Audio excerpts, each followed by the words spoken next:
We're in San Antonio, and we have sitting next to us now Tim Holt, the managing director of San Antonio FC. Tim, thank you very much for taking the time. In terms of San Antonio FC's approach and Spurs Sports and Entertainment approach to the expansion process, do you see it as fundamentally different than what other cities are doing? Because what I constantly hear is, well, you don't hear much out of San Antonio.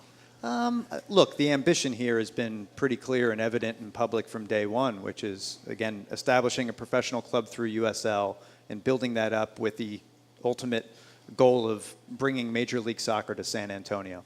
That has not changed over the 18 months. During the period in which that's happened, MLS has started, a formal expansion process for the first time at the end of the year, in which there were applicants, 12, and which we are one of those applicants and have met with Major League Soccer both there and here on a number of different occasions. I think if anything, talk about characterizing the approach, it's maybe a little less public, maybe a little less PR driven and more focused on knowing there are certain things that we need to do and accomplish that are important to MLS, that we're doing very methodically with, the goal of bringing MLS here in the quickest possible time frame. Let's talk about the thing that's tripped up a couple of different cities who are expansion candidates, St. Louis and San Diego most recently, and now Charlotte's having some issues as well, and it's the idea of public money being involved in stadium construction, or in your case, renovation or expansion.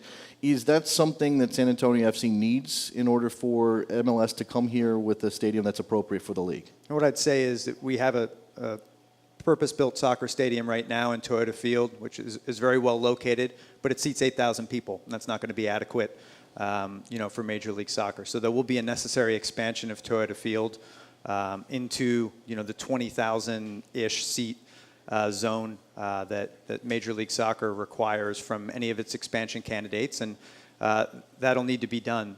The great thing about what's going on in San Antonio is the Spurs, the city of San Antonio, Bexar County, which is the county that we're in, and the elected officials and the leadership there are all rowing in the same direction in terms of making sure that that happens. There's a great history, whether it was the Alamo Dome or the Convention Center, the AT&T Center, of the municipalities supporting venues and the construction of development that'll enhance the city. And so we look at that as a similar process. It's a process we're going through right now.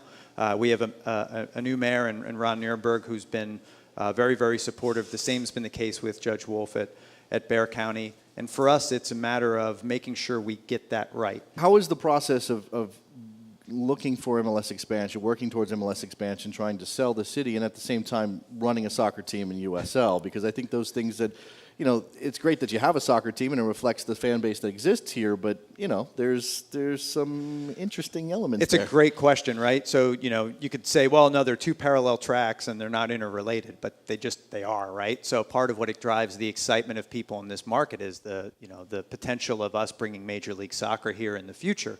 I think a lot of the people in this room, probably everybody in this room and a lot of people out there, are going to support their professional team irrespective of what division it plays in. It's the professional team in San Antonio. There's a great sense of civic pride here.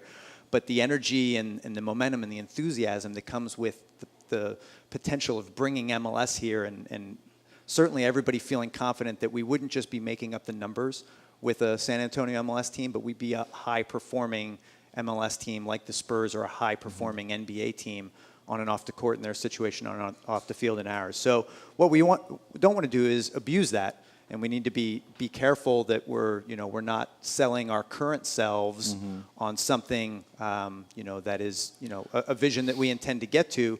With that said, a lot of the people are enthusiastic about it, and they should be. I'm enthusiastic about it. Our staff's enthusiastic about it, and it helps drive. It's important to have a vision, and that's the vision that drives our culture, our structure, everything else. We're building this club in every way based on having a Major League Soccer future.